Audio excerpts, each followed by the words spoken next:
ఇది చూస్తే మీకు ఫస్ట్ రూమ్ బెడ్రూమ్ తర్వాత కామన్ ఏరియా అండి, అంటే ఒక హాల్ లాగా దీన్ని క్రియేట్ చేసాము.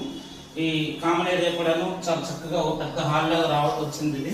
దీనికి డోరు దక్షిణ ఆగ్నేయం నుంచి ఆ బెడ్రూమ్ డోర్ ఇచ్చిన తర్వాత అక్కడ తూర్పు ఆగ్నేయంలో డోర్ పెట్టమని చెప్పారు. అలా తూర్పు ఆగ్నేయం డోర్ పెట్టకూడదని చెప్పి మళ్ళీ తూర్పు ఈశాన్య భాగంలో ఇక్కడ ఈ డోర్ అనేది ఇచ్చాము. చూడండి, ఈ రూమ్ ఫస్ట్ ఫ్లోర్ లో మనం ఏదైతే ఎంట్రన్స్ దక్షిణ ఆగ్నేయంలో డోర్ ఇచ్చాము, తర్వాత సందులోంచి తూర్పు ఈశాన్యంలో ఈ డోర్ అనేది తూర్పు దిశలో ఇచ్చాము. అలాగే మనం చూస్తే కనుక ఇదంతా కామన్గా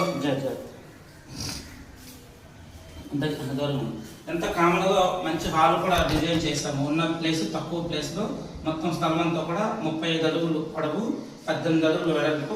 ఈ 35 అడుగులు పొడవులో కూడా 6 అడుగులు మెట్లు నిర్మాణం కోసం బాల్కనీ తీసేసాము. అలాగే వెనక్ సైడ్ కూడా మళ్ళీ వాస్తుని అనుసరించి కొంత స్థలం అంటే ఒక 6 అడుగులు వదిలిపెట్టి మధ్యలో వచ్చేటువంటి 35లో 6 12 పోతే 22 అడుగులు పొడవులో నిర్మాణం జరిగింది. అలాగే వెడల్పు 18 అడుగులు, 16 అడుగులు నిర్మాణం కోసం తీసుకున్నాము. మిగతా 2 అడుగులు తూర్పు వైపు సంద అనేది వదిలిపెట్టండి. ఇక్కడ మీరు చూస్తున్నంత కూడా ఒక హాల్ అన్నట్టు. తర్వాత నెక్స్ట్ వచ్చేసరికి ఒక చిన్న బెడ్రూమ్ కావాలని అడిగారు.